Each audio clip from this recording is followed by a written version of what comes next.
Allahu manushëm urdhëron thot në Kur'an, i lartë madhruar është Allahu, subhanalladhi, i patmeta është ai, pra Allahu, i cili esra bi abdihi, i bëni isra robit të tij, min el mesjid il harami ila el mesjid il aqsa, nga xhamia haramit, do të thënë nga Meka, nga Qabja, ila el mesjid il aqsa, për në xhamin Aqsa, alladhi barakna hawla, e kemi begatuar atë dhe rrethinat e saj. Dhe këtë udhtim, thot Allahu manushëm, ne ja mundsuam pejgamberit alayhis salatu wassalam linuriyahu min ayatina, që ti mundsojmë atij të shikoj argumentat tona. Ne jemi në ditët e Isras dhe Mi'rajit, dhe është mekami apo është edhe koha që ti kushtojmë pak vëmendje kësaj teme kaq të rëndësishme. Pavarësisht ditëve dhe pavarësisht mënyrës se si e presim, por ajo për cilën gjithë bijem dakord është se Allahu manushëm e ka përjetësuar këtë ngjarje në Kur'an. Subhanalladhi asra bi 'abdihi laylan min al-masjid al-haram ila al-masjid al-aqsa alladhi barakna hawla. I lartë madhruar është Allahu manushëm dhe patmeta i cili mundsoi pejgamberit të bëj isra nga xhamia e Qabës në xhamin e Aqsas, të cilën thot Allahu manushëm e kemi begatuar. Ato ngjarje që Allahu manushi ka begatuar duke i përjetësuar në Kur'an, ky fakt në vetvete përcjell një mesazh të madh, të drejtë për drejtë. Por derisa e ka përjetësuar Allahu manushi këtë ngjarje në Kur'an deri në ditën e Kiametit, do të thotë se kjo ngjarje në vetvete ka një rëndësi të veçantë, të madhe, por ka rëndësi të veçantë për gjithë njerëzin. Për të gjithë njerëzin. Çka e ka përjetësuar Allahu manushi në Kur'an deri në ditën e Kiametit, e para ajo ka vlerë për gjithë njerëzin, dhe e dyta, nga kjo ngjarje mund të nxjerrin mësim njerëzia deri në ditën e Kiametit. Çdo detaj që ka përjetësuar Zoti në Kur'an. Dhe ne e dimë që Kur'ani është libri i gjithë njerëzisë, dhe i gjithë jetës, i gjithë vendet dhe gjitha kohrave. Që gjithë popujt dhe etnit, në gjitha kohrat dhe në gjitha vendet, në gjitha situatat, kur kthehen ke kjo ngjarje, që gjitha pa përjashtim përfitojnë me fjalë të çka u duhet. Pra kemi të bëjmë me një ngjarje shumë të madhe. Kemi të bëjmë me një ngjarje shumë të madhe. Isra do të thot udhtim nate. Mirë, po këtë udhtim Allahu manushëm ja mundsoi pejgamberit më të drejtë për drejtë vetë. Subhanalladhi asra.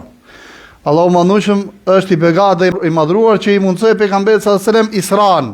Pra vetë Allahu manushëm e mori pejgamberin nga xhamia e Qabës në xhamin Aqsa me burak. Këtë na shpjegon pejgamberi sallallahu alajhi wasallam. Me burak. Ç'është buraku?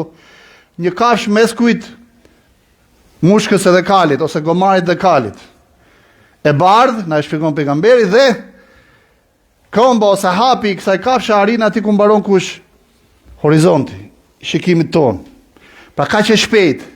Mirë, po, një nga problemet më të mëdha kur i qasemi kësaj teme është se gabojmë rand kur mundohemi ta vlerësojmë ose ta analizojmë në aspektin fizik ose objektiv me standardet e fizike tonat. Me standardet fizike tonat. Edhe kjo është një gabim shumë i madh. Prandaj thot Allahu manushëm, unë jam mundsova këtë udhtim natën. Ana Subhanalladhi asra bi 'abdihi, i lartë madhruar është Allahu i cili i mundsoi pejgamberit Isran, robit të tij, robit të tij. Dhe kjo fjala këtu robit të tij prap ka një mana të madhe. Pse? Për arsye se me ndryshimin e ligjeve fizike duhet ndryshojë edhe gjendja trupore. Prandaj thot Allahu manushëm robit të tij. Do me thënë Allahu manushëm i ka dhënë pejgamberit sallallahu alajhi wasallam, i ka mundsuar një gjendje tjetër fizike dhe trupore për ta përballuar këtë gjë. Allahu manushëm ka mundësi që robin e tij ta bëjë që të funksionojë dhe të veprojë në disa ligje totalisht tjera fizike nga këto që jetojmë ne sot, edhe mos ketë nevojë të tjetërsoj diçka ke trupi njeriut që të bashkëveprojë ashtu siç duhet dhe të përshtatet në ligjeve. Këto vlen ke ne, ke Allahu manushëm, inma amruhu idha arada shay'an yaqulu kun fayakun. Çështja e Zotit kur do më e bë diçka i thot bëju dhe bëhet. Mi po kur njeriu mbytet në këtë lloj qasje fizike ose objektive, kur nuk e njeh Zotin. Kur nuk e njeh Allahun e manushëm. Pra e thot Allahu subhanalladhi, i lartë madhruar është Allahu manushëm, i cili i mundsoi robit të tij Isra, udhtim natën nga Qabja në Aqsa. Për të na thënë Allahu manushëm që ai na ka mundsuar, është kush Allahu? Kush është Allahu? Ai që është Zoti i gjithë botrave, që nuk e cënon koha dhe dimensioni kohor dhe vendor. Krijesa sa do të madhrishme të jenë, nuk kanë lidhje me madhështinë e Allahut manushëm. Allahu manushëm është shumë më i madh dhe shumë më perfekt, shumë më i fuqishëm dhe më i fortë se sa ligjet me fjalë me të cilat jemi mësuar ne të veprojmë. Mesazhi i dytë tek i cili realisht duhet me undal. Ti bëjmë pak një qasje historike. Në vitin e 9, kur pejgamberi sallallahu alajhi wasallam u bë Israja, dy fuqi të mëdha, Persia dhe Bizanti, ishin në kulmin e konfliktit të tyre. Kulmi i konfliktit. Përplasje shumë e madhe, edhe që të dyja po e grynin njëra tjetrën nga brenda. Po e grynin. Pra ato përplasjeshin me njëra tjetrën, dy perandori zullumi, për fat keq, kishin bë zullum me shekuin faqet dheut, tashmë me i fjalë kishin gjetë mënyrën e shkërmoqjes, duke u përplas me njëra tjetrën. Duke u përplas me njëra tjetrën. Dhe sa herë mbarote një luftë me fitoren e Bizantit ose të Persisë, me njëherë perandoria humbur përgatiteshte për kë? Për luftën e radhës, jo për të bërë paqe. Përgatit për luftën e radhës, ky ishte problemi.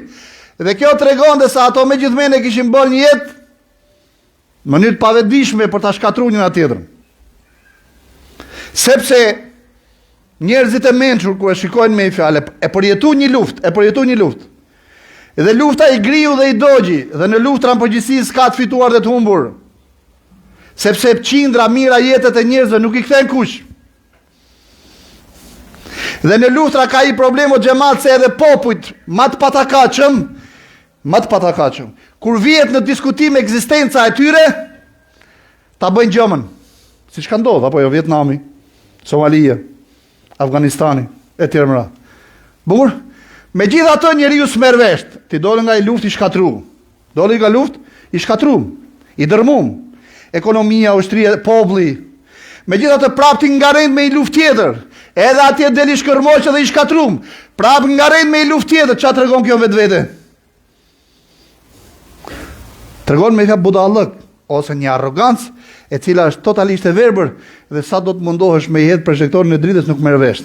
Kjo ishte gjendja e Persisë dhe e Bizantit në kohën kur ndodhi kush Isra dhe Miraj. Isra dhe Miraj. Mirë po ka diçka o xhamat. Edhe uroj me që ta kuptoj mirë këtë gjë. Allahu mandueshëm e kishte dërguar pejgamberin alayhis salam për çfarë?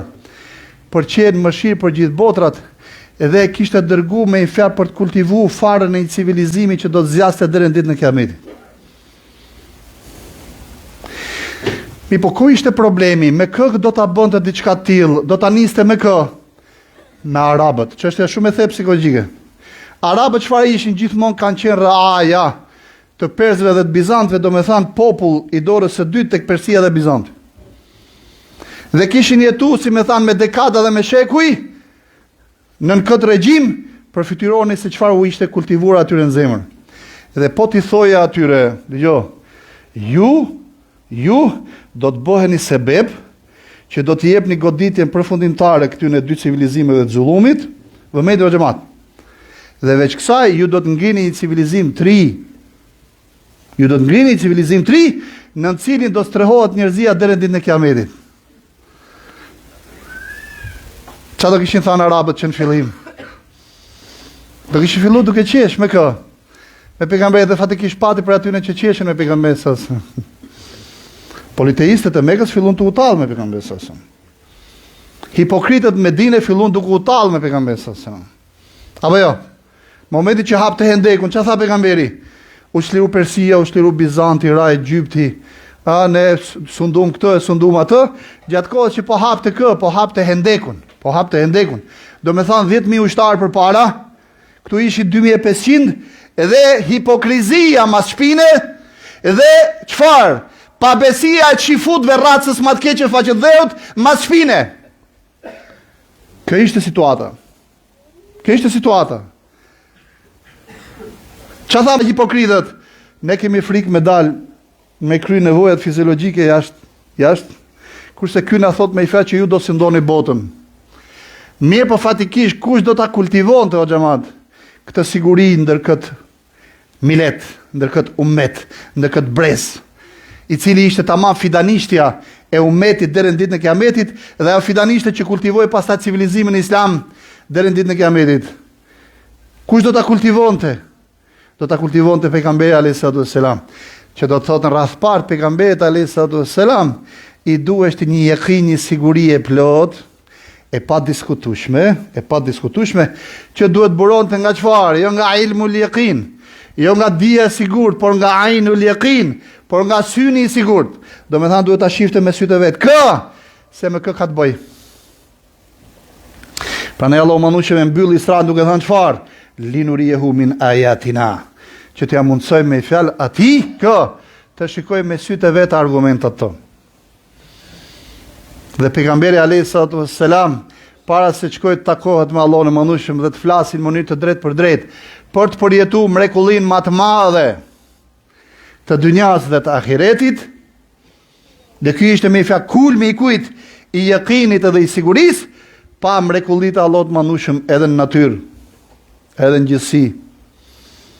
Kur shikojmë sot me fjalë nëpërmjet James Webbit, pra teleskopit gjigant, ato mrekullira, si me tha që ka kriju Zoti në kozmos, mrekullohemi.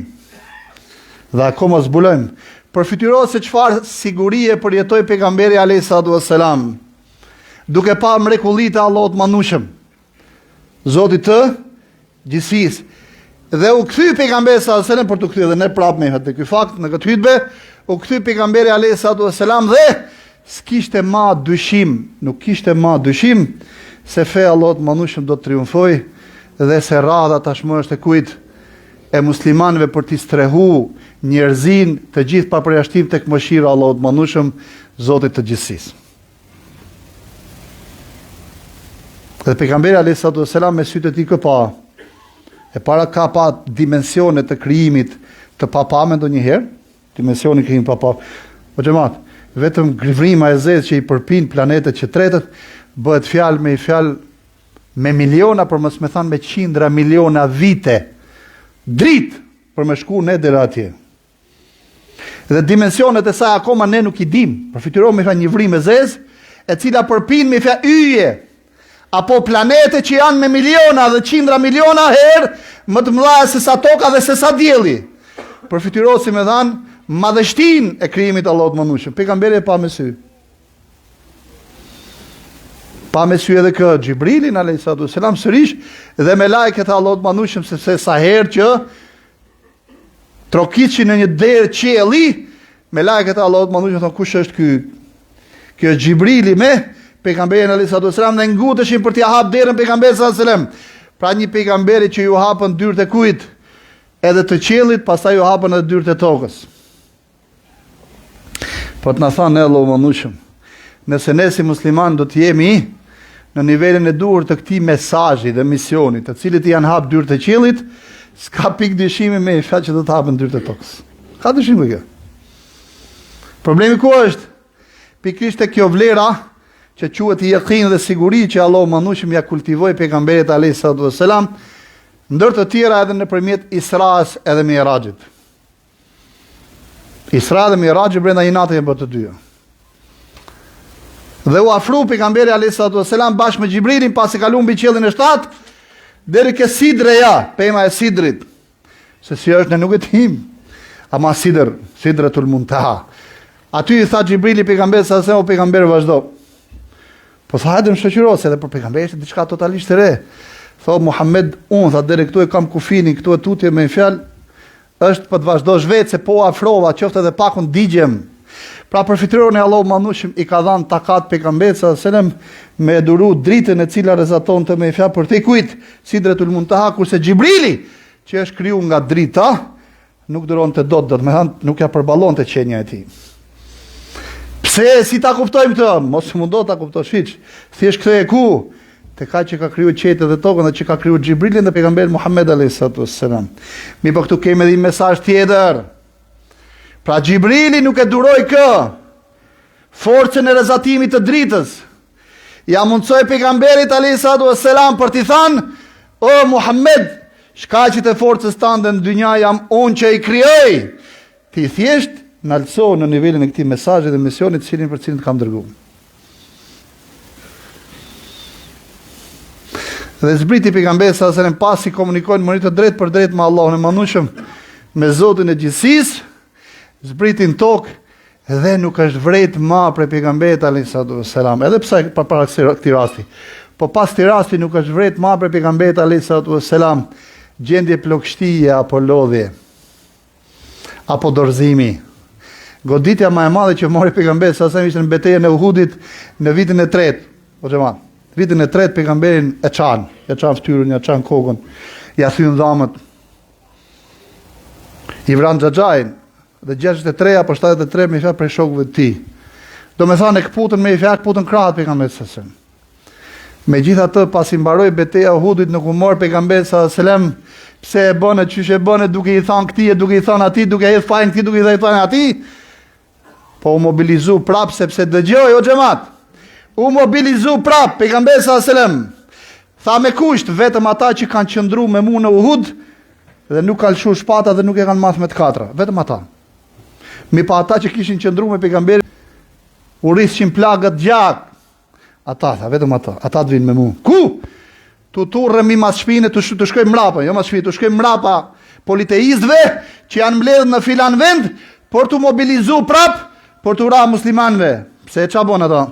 Pasi ikën të egzaltuar nga fitoria e madhe që kishin korr, faktikisht kishin realizuar si gjë e rëndësishme, thjesht kishin barazu të vramit.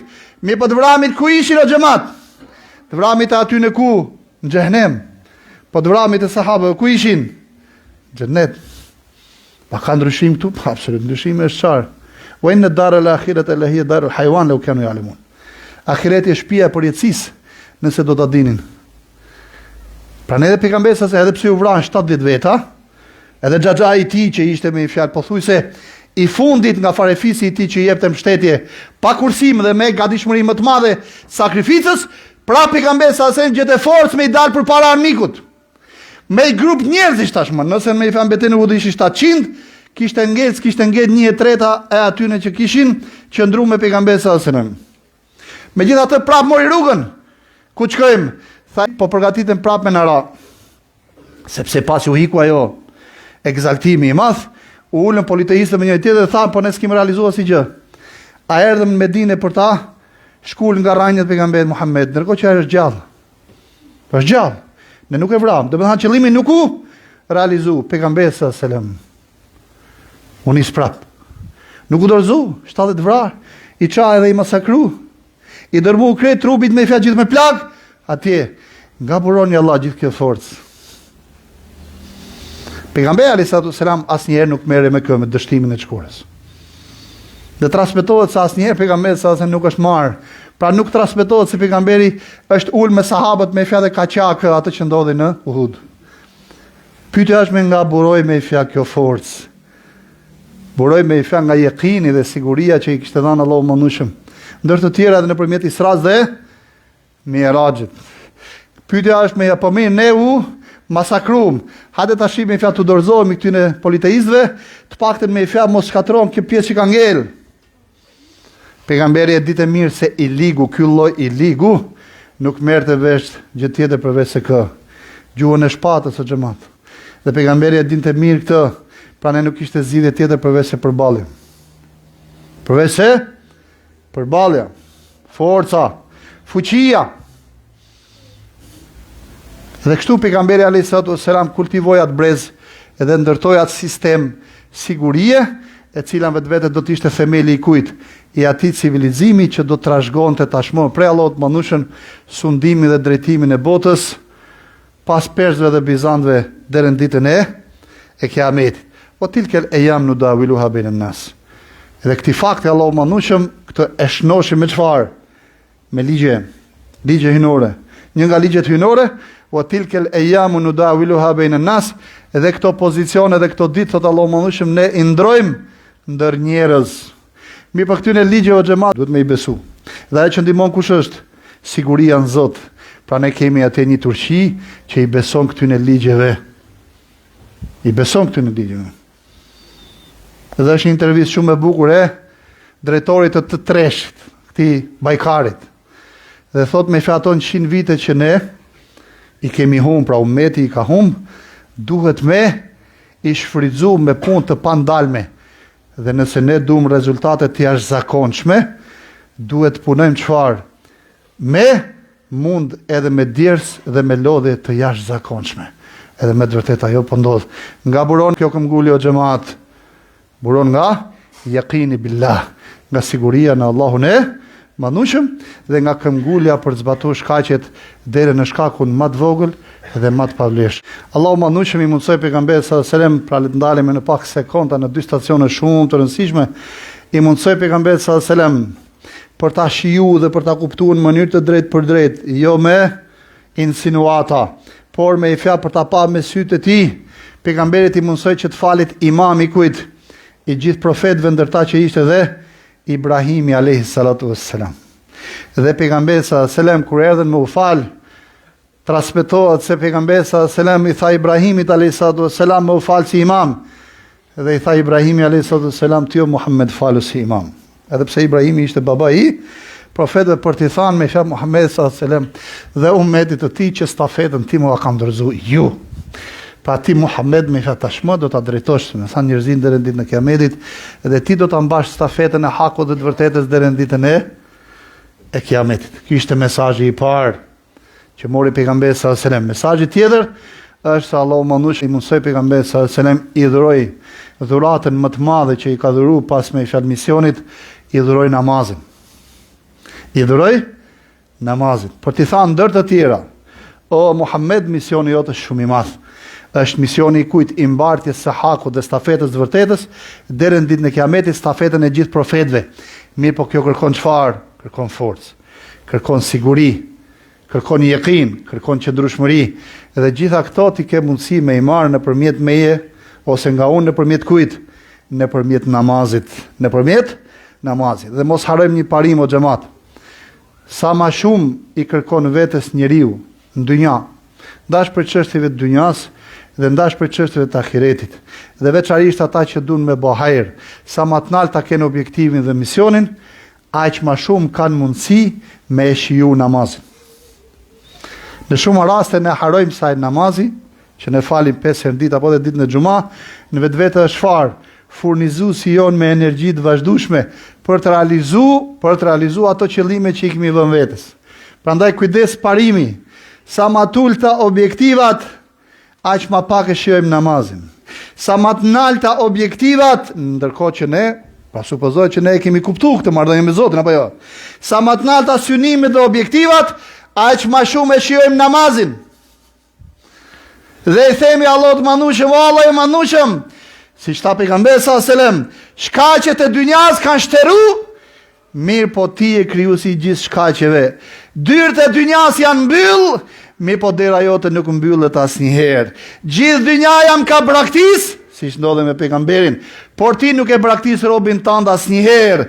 Pushteti dhe fuqia dhe parja dhe fama, të gjitha më janë vënë kundra, siç ndodhe me pejgamberin, por se ti me fjalë po që je miku I besimtarëve dhe miku I të drejtëve, asnjëherë si më than, robi jot nuk mundet, sepse ti je me të dhe ti je mbështet atë. Kështu duhet përjetu namazi xhamati nderuar. Dhe kjo çështje duhet pas kujdes. Pra ne nuk falim namaz thjesht për të kryer një detyrim. As nuk falim namaz me fjalë se Zoti ka nevojë për ne. Allah s'ka nevojë për namazin ton. Ka nevojë për namazin ton. Le t'ia çajmë hallet Allahut manushëm dhe t'i kërkojmë Allahut manushëm ndihmë për synimet dhe objektivat tona që I kemi vënë jetës. Dhe mos haro, nëse në kokën tënde vjen një ide, vjen një ide, asnjëherë mos bëj gabimin thuaj se un jam I vogël për atë ide, po thuaj faleminderit o Allah I manushëm që ma dhe këtë ide, edhe ti që ma dhe këtë ide me dhuntin tënde, ti je I mundshëm me ma realizu këtë ide që ma ke dhuru. Prandaj Allah I manushëm më mundso që të zbatoj shkaqet e realizimit kësa ide ose këtij objektivi, dhe në ato momente kur shkaqet më trastojnë, më krijo shkaqe të reja. Ky është komunikimi I robit me Allahun manushëm namaz. Shumë raste njerëzit I mbajnë peng e shkuara e tyre. Edhe kur I shkon mendja me u kthy ke Zoti ka turp nga vetja, se thotë jam shumë I gjytëm. Mirë, po namazi për çfarë duhet? Për t'i thënë Allahut manushëm, Allahu manushëm. Edhe pse jam zhyt në batak, nefsi im, epshet e mi jam kanë zhyt në batak, fuqia jote për të më falë mu, mëshira jote dhe bujaria jote për të më falë mu, nuk ka limit. Prandaj Allahu manushëm, çdo njerëzi ose gjithë njerëzia po më paragjykon, por ti je i vetmi i cili mund të më fali dhe të më mëshiroj, të më nalcoj edhe të më pastroj dhe të më kthej në rrugën e drejtë dhe të më mbaj në të deri në ditën e kiametit. Kështu duhet me komuniku me Allahun e Madhëshëm në namaz. Ky është thelbi i namazit. Namazi është për kujtim, është edhe furnizim me fuqi. Pra namazi shkurtimisht është jetë me Allahun e Madhëshëm, ku ne ja çajmë hallet dhe dertet tona dhe i kërkojmë ndihmë për realizimin e synimit dhe objektivave tona. Sa më i madh të derti, aq më i madh është përjetimi me Zotin namaz, dhe sa më i madh të objektivi dhe synimi që i kemi vënë vetes, aq më i madh është përjetimi i jetës me Zotin në namaz.